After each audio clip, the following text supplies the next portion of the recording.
now we would like to acknowledge also Catriona Verona, and nais namin ikaw ay hingan ng iyong, siya po yung head ng 24K DDS mission. So talagang supportive ito kay Tatay Digong. So bakit ikaw ay sobrang passionate para ipagtanggol si Tatay Digong?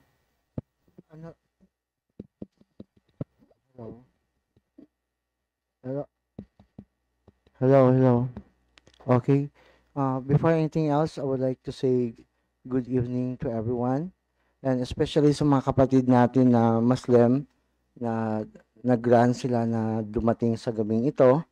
And insan magre-reveal sa lahat. Natatakot ako sa sinabi mo. Okay, it is a great honor for me. Tinawag ako ni Insan Astra na yung prayer namin for tomorrow, i-merge na lang kasi hindi ko naman alam na meron pala tayo dito sa PDP. So, syempre, pinsan ko, hindi ko pwede hindian. So, I talked to all the leaders that we have na to join, especially by tomorrow, mas marami pang darating. So, I'm Katrina from Davao City, and the history, bakit ko sinuportahan si Tatay Digong?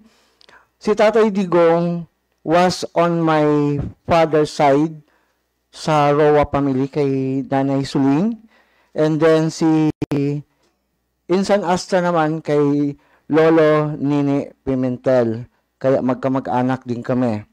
So, nung bata pa ako, nagkaroon, Tatay Digong that time was, hindi pa siya mayor, fiscal na siya that time, then going to on a higher position. So, yung sa mother side ko, yung si Lolo Bonnie Militar was a close friend of Tatay Digong.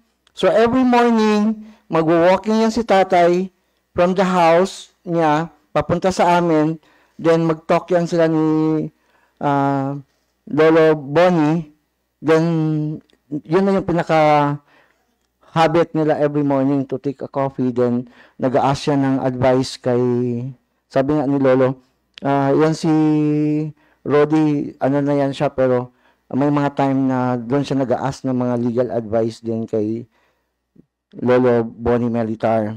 So, dumating sa point, bakit ako humanga sa kanya?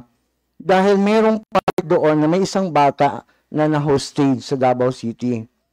So, as isa siya sa pinaka-head ng tinatawag nating auxiliary police sa barangay, pumunta siya doon sa senaryo at kinausap niya yung mga hostage seeker na kapag pinatay mo yung batang yan, papatayin ka rin ng mga pulis na nakapalibot sa'yo.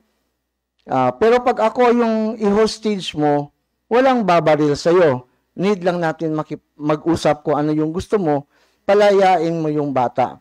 So sa senaryo na yon at my young age, habang nanonood kami sa TV, talagang na-impress ako kay Tatay.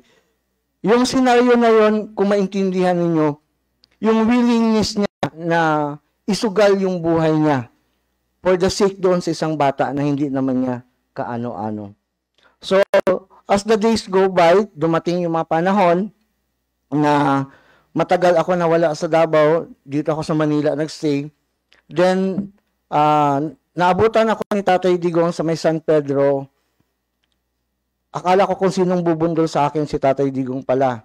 So sabi niya, Nak, punta ka doon sa headquarters that was located and near sa Rizal Promenade. That is Rizal Avenue. So mayroon siyang parang hangout doon na budiga na hindi mo siya ma-identified na budiga. Hangout siya kasi yung labas typical na lumang budiga. Pero doon sa loob, meron siyang ginawang parang bahay kubo. Ito po yung history ng DDS. Yung kinausap niya ako, Nak, I want to implement DDS. Sabi ko, ano po yung DDS, Tay? I know you have a lot of friends in Manila, especially sa showbiz industry, and kausapin mo sila. na we have to launch out the DDS. Sabi ko, ano nga po yung DDS? Yung totoong original history ng DDS ay ang Davao Development System. Ang Davao Development System, ito yung pangarap ni Tatay Digong. Gusto niya magkaroon ng mga condominium, katulad ng mga building na meron tayo dito sa Manila. Yun din yung pangarap niya for Davao City, na mabigyan ng magandang buhay ang mga taga Davao City. So, itinayo po yung SPMC sa Davao. Ito yung time na hindi lang po taga Davao City ang nagpapagamot doon. Then, dating sa time na na-launch nga namin yon, yung DDS, yung Davao Development System, with the help of my circle friend, na mga bitiranong artista dito sa Manila, pinalaro ko sila ng all-star basketball game. So, ikot ko sila sa iba't ibang lugar sa Mindanao, and they found out na napakalawak pala ng Mindanao. So, sinabi niya, doon sa una ng pinuntahan natin, 3 hours, pero pag sa balita, Mindanao kaagad ang trademark. Palabang, generally speaking, ginagawa sa media noon na napaka-notorious ng mga taga Mindanao. So, nagkaroon ng changes, mga celebrity come and go. So, yun yung pagbukas ng pintuan ng mga artista sa mga politicians. So, pag kailangan ng mga politiko noon, ng mga performer, like mga celebrity, kasi uso noon, yung artista ang mga ngampanya sa kanila. So, sa akin kaagad yan, at pino-forward ni Tatay Digong. So, the first project that we have in Davao City, ito po yung sa may Ecoland na SM. Yung SM Ecoland, ito po yung kauna-unahang kontrata na nakuha namin ni Tatay Digong. So, doon na nagsimula, then we try to launch out a series of activities during October, at doon ko rin ginawa itong San Miguel Oktoberfest. Inikot namin ang buong Mindanao hanggat naging nationwide at naging tatak na yung San Miguel Oktoberfest. So, dumating sa time na naging presidente na si Tatay, sa totoo lang ayaw niyang ma-identified ako sa pagiging ako sa kanya. So, gusto niya low-key lang, gusto niya walang nakakaalam para yung kaaway niya sa politika ay ang free na pumunta doon. So, dumating sa point doon, sabi ko, Tatay, galit siya sa'yo, inaaway ka, pero nagiging friend mo pa rin siya. So, sabi niya, Nak, kapag awayin mo yung isang tao na inaaway ka at may treat talaga siya sa'yo, hindi mo malalaman na ano yung plano niya. So, you must learn how to play the games of the general. So, makikita naman natin yan, yung mga galawan ni Tatay Digong during the time na merong alitan ang Pilipinas at ang China because of Scholl, hindi niya inaway ang China. Bagkus, I am here, we have to ex-deal kung ano meron kami at anong meron tayo, we go into a partnership. So, walang issue sa time ni Tatay Digong. So, nang naging president na si Tatay Digong, there are circle of friends of mine na sa akin lumalapit. Those days,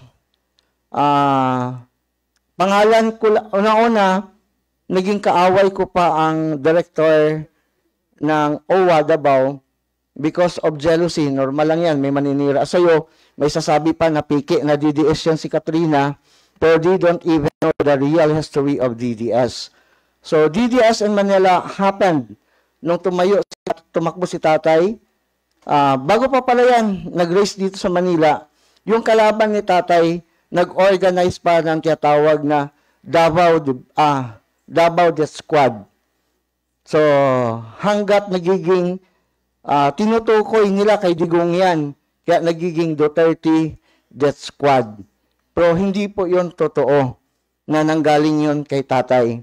And kasi doon sa amin sa Davao, yung buhay, nakikita nyo sa generation ngayon, yung buhay ng isang tao, buti pa yung manok, may presyo, may halaga.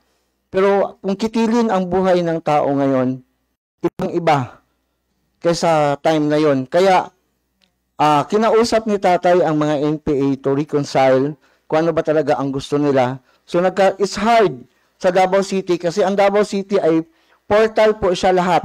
Para siyang may mga paa na pwedeng pasukin yung pinakaulo. Pag going to Tagum, ang daming outlet. Pag dito ka naman sa Digos, daming outlet. Papunta ka naman ng Mati, papunta ng Jensen, ang daming ding outlet. Na suddenly nalaman ni tatay na napakarami pala ng mga bandido sa loob ng Davao City. So lahat po yun ay hinarap ni Tatay Digong, and that's why I really appreciate Tatay Digong kung paano niya nilinis ang marumi at nakakatakot na Davao City. So, nung time na po ng pandemic, ang daming humihingi sa akin. So, maraming mga OFW ang nare-rape, that even mga tumboy na OFW, like Dubai, Dammam, Abu Dhabi, wala pa yung mga ano nun, wala pa yung embassy. So, may mga circle of friends na nag-refer sa name ko. So, kaya tinulungan ko at tinayo ko yung Duterte, Sagip Kababayan Action Agad. So, lahat ng mga embahada, pinadalhan ni Tatay Digong na memorandum that whatever cases ang idinulog sa inyo ni Katrina, bigyan ng prior action. So, marami tayong napauwi during the pandemic dahil nagkaroon pa ng panliling lang. Pumunta sa Dubai sila ni Bato dahil doon sa mga report na inabot ko, tinago nila yung mga OFW sa second floor. Pumunta pa si Mocha Olson, ganun din. But there are Filipinos na kumukuha ng coverage para ilabas yung katotohanan. So that's the moment, may mga OFW din tayo, babae, lalaki, may mga videos na pinaabot sa akin, pinarating ko kay tatay, na ilang years na hindi makakauwi dahil walang pera. So, tatay decided sa lahat ng mga imbahada, merong program si tatay noon na pwede ka mag-fill up ng form, uuwi ng Pilipinas. So, maraming nag-iyakan that time because of, nung makita nila tumanda na yung iba, halos naka-bedridden pa yung halos na pauwi namin ng mga matatanda sa OFW. So, umiyak sila is because Philippine Airline pa ang binayaran ni tatay, sunduin lang ang Pilipino. Ganun po kakila si Tatay Digong. Aside from that, marami ding mga kababayan natin ang humihingi ng tulong financial, especially sa term na medical bill. So, I keep on texting Bongo. Ako, Bong, may nangayo na po tabang. Ako una-una, saan ko kunin ni Bongo? Lagi ang pera. So, I suggested Bongo, kawawa yung isang mahirap, lalo na yung far away from city, ipaprocess yung PCSO. Pagdating doon sa PCSO, kulang ang requirements, babalik naman. Pag na-comply mo na yung aantay ka uli, babalik ka uli. Sa pamasahe pa lang, yung pulubi talagang mamumulubi.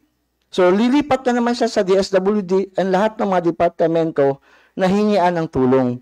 So, I texted Senator Bongo, why not we have to create and suggest Tatay Digong na gumawa tayo ng one-stop shop.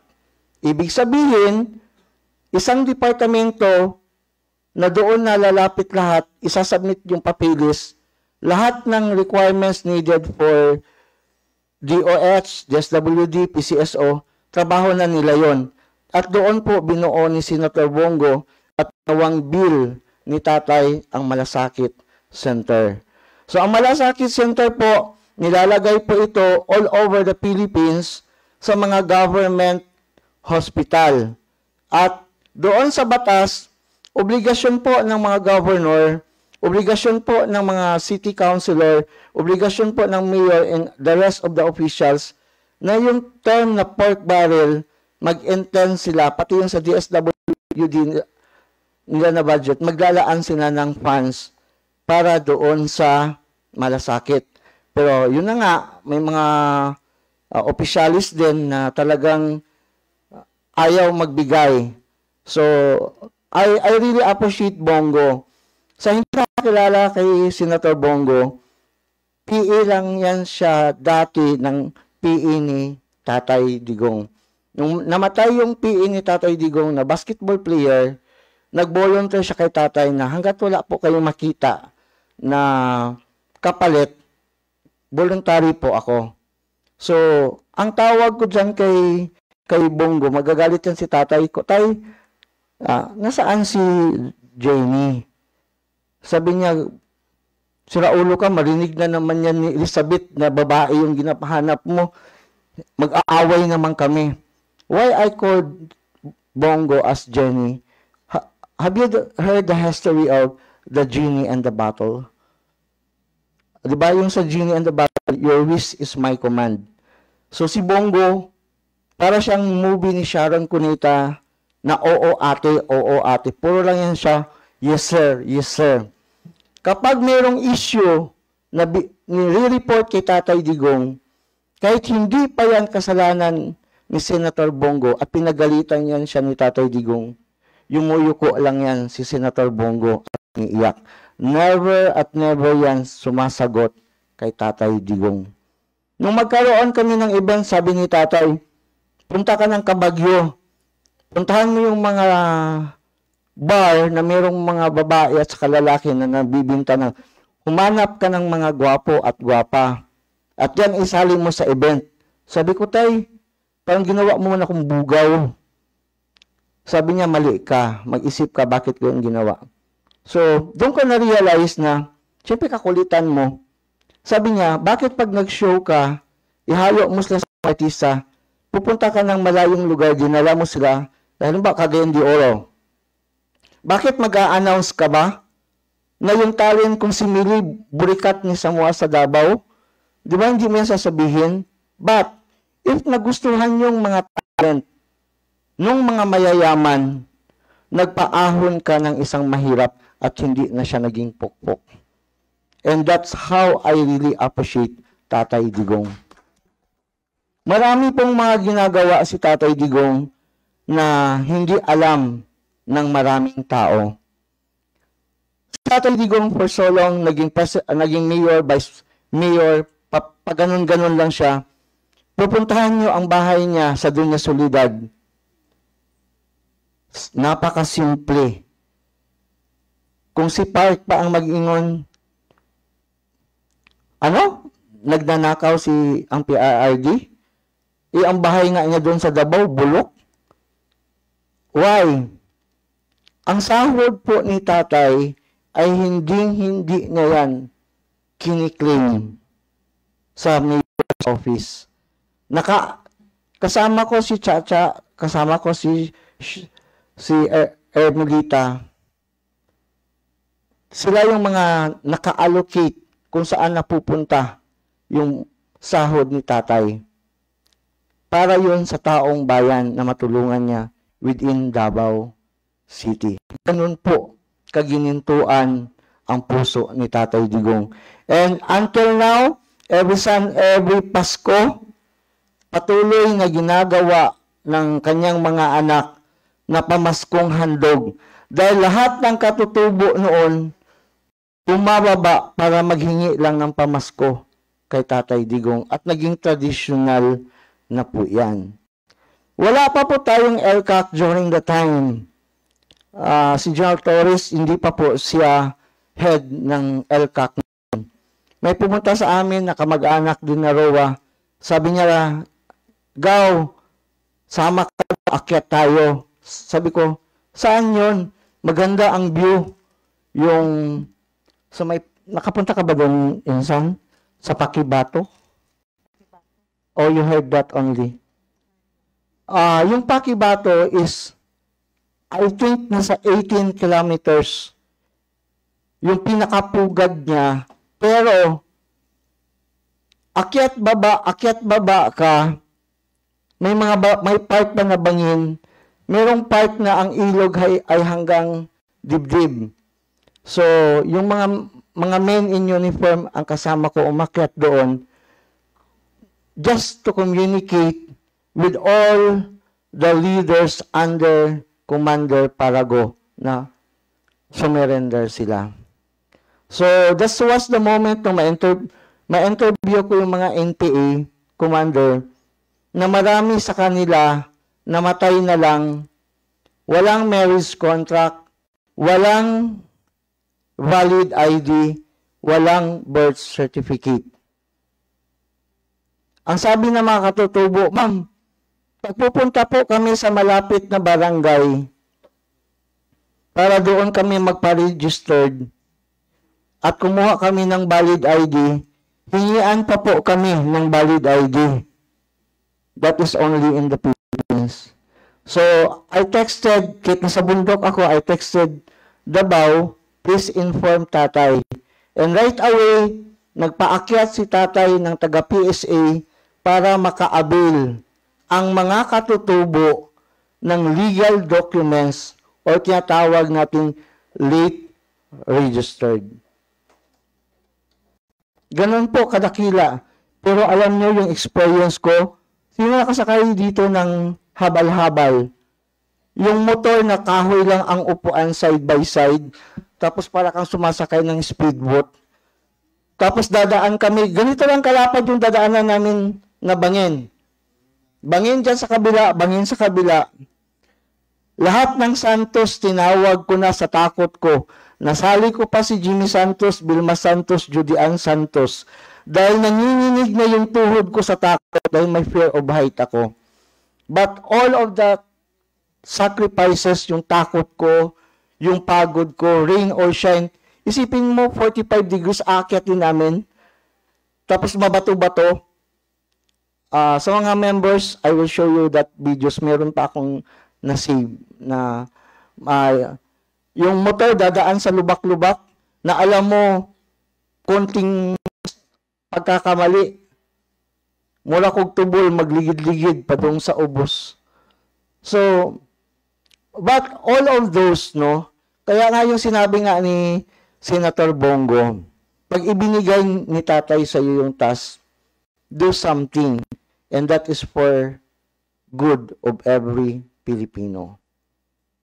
So, kung makikita natin yung issue naman nila about sa war on drugs ni Tatay Digong, may term po tayo na tokhang. Ang ibig po sabihin ng tok, hatiin natin dalawang word, tokhang. Ibig sabihin ng tok, katok sa Tagalog. Kakatokin mo ang bahay, kakatokin mo yung puso ng tao na magbagong buhay siya.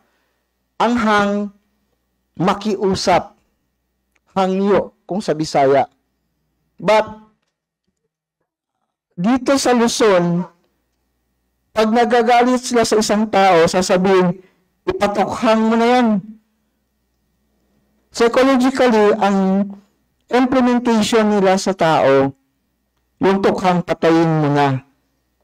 Far sa reality ng war on drugs ni Tatay Digong. At yun po, sa pag-spread ng negative information and black propaganda sa tukhang, kaya mayroong AGK. May mga cases silang binato kay Tatay Digong. Nakakalungkot. Kung kayo ay nasaktan ng kinidnap si tatay, nung makita ko on TV na inaano siya ni Tory, halos hindi ako makahinga. Yung tatay na nakasama mo for so long, yung tatay na nakilala mo kung gaano kabait, yung tatay na kakainin ng pamilya niya, hindi niya pa maibibigay sa kanyang mga anak. Kina Pulong, kina Basti, at saka kay BP Inday. Dahil yung sahod niya, alam ng mga anak na napupunta. But nung sila ay naging official na rin ng Davao City, hindi nila napansin na ang ginagawa ng tatay nila na ayaw nila, ginagawa din nila ngayon. Pag may bagyo, anong department ang unang nagbibigay ng ayuda?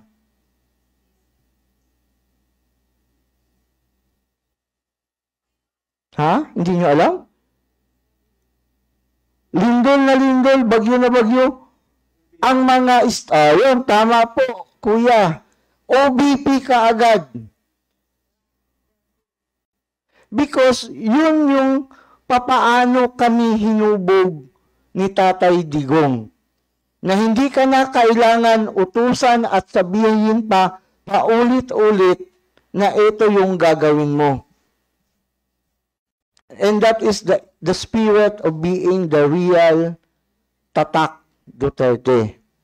Sa time ni Tatay Digong na naging presidente siya, na-notice nyo, we have only senator that time. Ang daming calamity sa Pilipinas, pero ang nagbabiral sa Manila na muntik pang na-crash ang helicopter, it's only Senator Bongo. Isang text lang po, sa ganito merong landslide doon, sasakay ka agad yan si Senator Bongo to check. So, we are so happy. Kami pag may mga nakita nyo, tinatanong nga minsan bakit ganun ka ka-dedicated? At bakit tinatanong ng pamilya ko, bakit kahit kayo, di ba, tinatanong, Ma'am Kat, bakit ka po nagsasakripisyo dyan sa rally? Eh may sakit ka sa puso. Bakit dyan ka natutulog sa sahig, sa simento, na pwede ka namang umuwi dahil aircon at maganda yung tulugan mo? One way of showing to the people na binabalik at pinapakita ko kung gaano kasimpleng tao ang Tatay Digong natin. And ang daming mga rally, yung nag-exercise, nag-execute ng rally, kapag may pulis, natatakot. No? So, natatakot. I think we need to cut. Nasa loob na pala ang ating napakabait. Wala pa. So, hinihiling ko po ang lahat na tayo ay mag-bow down ng ating head. Let's pray. We have to claim. Ganon kasi ang sekreto ko. Pag ako ay may hiniling sa Panginoon, with all my heart, kiniklaim ko na po yun. Natanggap ko na. And one of the main objective ng ating prayer vigil, we are praying na maging successful at mapauwi na si Tatay Digong. Tama ba, insan? So, tonight, miracles will follow miracles. Manala po kayo. I am the living testimony of God. Because at the age of 14, at the age of 24, binigyan na ako ng taning ng doktor na hindi ako lalampas ng 14, or kung hindi man lalampas ng 14, hindi ako lalampas ng 24. At hindi ako tataba. And I told that doctor, your God is not my God, and my God is not your God. Ganon din ang pananaw ni Tatay Digong na minimisinterpret ng ibang tao. Di ba? Sinabi niya nga kay Abante, baka naman, mas malakas pa ako manalangin sa iyo. Kasi naging presidente ako, samantalang ikaw, pastor, hindi ka naging presidente. So, if 100% ganun po kalaki ang paniniwala nyo sa ating Panginoon, kay Allah, you have to claim everything. And mayroon pa akong isi-share sa inyo na isa sa mga sikreto. Pag nag-pray tayo, dapat yung kamay natin ganyan. And then, pag nag-wish tayo, ganun din sa Muslim, di ba? Ngayon, ibig sabihin po, kung ano yung hinahawakan nyo, huwag nyo pong iganon. Ibigay nyo sa mga nangangailangan. Dahil hindi papalitan ng Panginoon ng abundance of life or more blessing to come kapag nakaganyan. Naging maramot kayo sa ibang tao.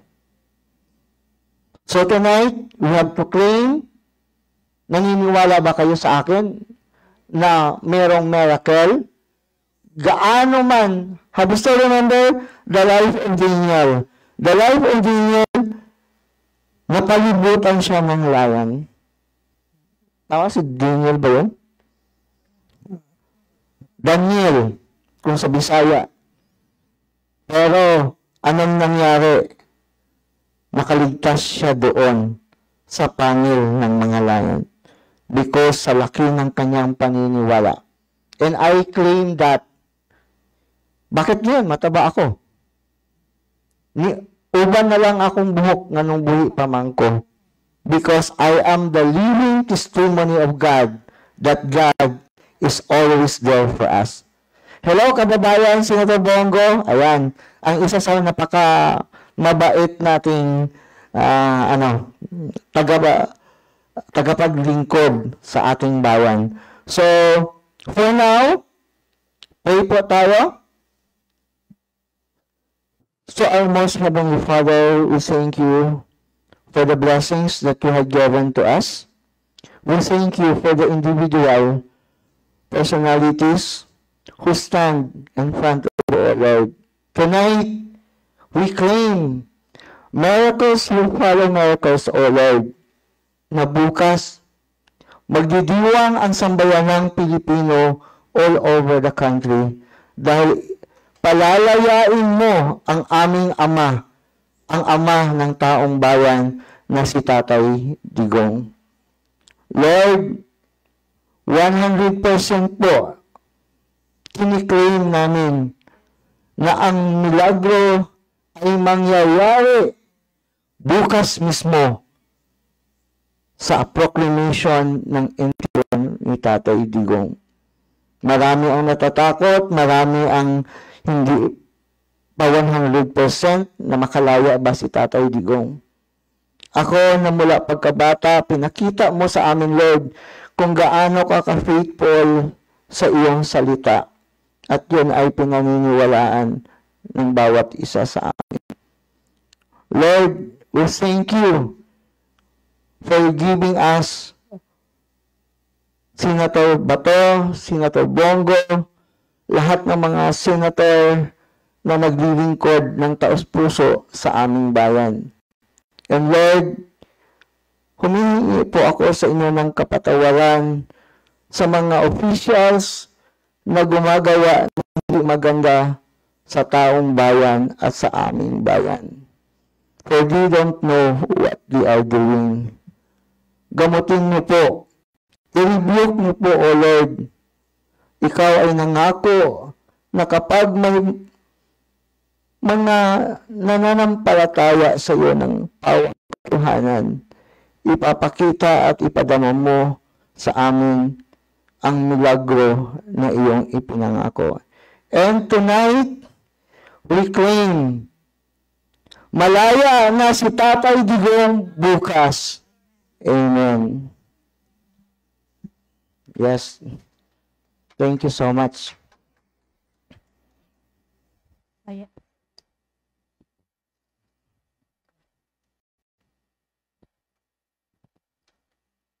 Hello, hello.